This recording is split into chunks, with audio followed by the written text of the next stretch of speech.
the study that kind of changed the game for me whenever I was an undergrad was learning about this kitten experiment. It's a super classic experiment, like 1970.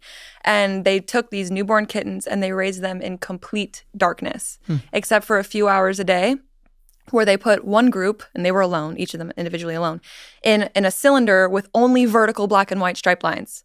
And they took different kittens, a different group, and they put them in a cylinder with only horizontal black and white stripe lines. They let their visual cortex develop, and then once they were fully developed or close to that, they put them in a normal everyday environment with everyday objects. And what they found was that the kittens that were only raised to ever see horizontal lines, they didn't respond normally to vertically shaped objects. Vertically oriented objects, like they would bump into table legs because they couldn't see them. And so their brain actually, didn't put together that image because it wasn't raised to see that.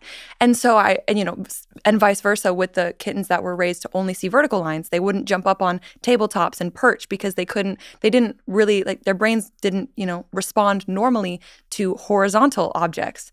So I kind of just was sitting there like, damn, if these kittens are only really able to respond in an accurate or appropriate way to things that they grew up seeing, what am I not seeing because of the way I was raised, right? The jobs, money, opportunities, relationships especially, we grew up seeing certain types of relationships between our parents, education, what am I missing now that is probably right in front of me, but my brain's not constructing that experience because it isn't programmed for it. It's not so obvious to you. Right. And so that I think was one of the first realizations I had where I was like, okay, what I'm wanting my future to look like, if it's different than what my past has looked like, then I'm going to have to change my brain so that I can construct that experience. And it shows this little gap that has become a huge crevice in society where science has replaced art because academia replaced art. Because art used to be a way to measure who likes what. So now it became a thing of who can count, who can remember the best.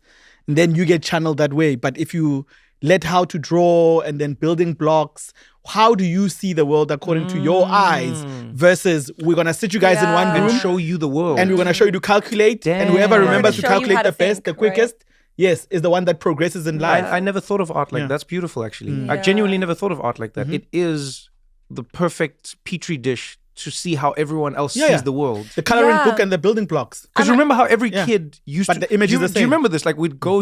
I don't know if you did this. I used to see other kids' coloring books and I'd be like, why did you... Yeah, why do you use brown? brown? Why would you use that color? I was just shocked at how we all had the same picture. Yeah.